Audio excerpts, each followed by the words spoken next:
UPS പുതനായി എന്ന സ്കൂളിൽ നിന്നാണ് വരുന്നത്. AV സ്കൂളിൽ ഞങ്ങൾ മത്സരിക്കാൻ പോവുകയാണ്. ഫസ്റ്റ് കിട്ടുന്നുള്ള പ്രതീക്ഷ ഞങ്ങൾക്ക് ഉണ്ട്. അതുകൊണ്ട് ഞങ്ങൾ ഇപ്പൊ സ്റ്റേജിൽ കയറാൻ പോവുകയാണ്. വർഷങ്ങളോളായിട്ട് ഇപ്പൊ തുടർന്ന് ഞങ്ങൾ പോന്നുകൊണ്ടിരിക്കുകയാണ്. ഒന്നാം സ്ഥാനം ഇപ്രാവശ്യം അത് വാങ്ങാനുള്ള തയ്യാറെടുപ്പിലാണ് ഞങ്ങൾ വന്നിട്ടുള്ളത്. തീർച്ചയായിട്ടും കുട്ടികളെല്ലാവരും നന്നായി കളിക്കുന്നുണ്ട്. 2-3 മാസത്തെ അവരുടെ അശ്രാന്ത പരിശ്രമമാണ് കുട്ടികളുടെ വിജയം. തീർച്ചയായിട്ടും ആ കുട്ടികൾ വളരെ നന്നായി കളിക്കുമെന്നുള്ള വിശ്വാസത്തെയാണ് ഞാൻ സ്റ്റേജിൽ കയറ്റാൻ പോകുന്നത്. നിങ്ങൾ എല്ലാവരും പ്രാർത്ഥിക്കുക കുട്ടികൾക്ക് വേണ്ടിയിട്ട്. ഓക്കെ,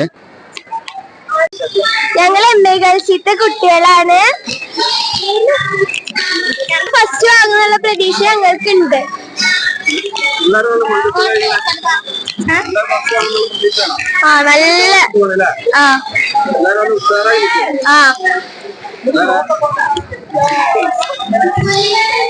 ഞങ്ങളെ പഠിപ്പിച്ച സാറിന്റെ പേരാണ് ഫൈസൽ സാറ്.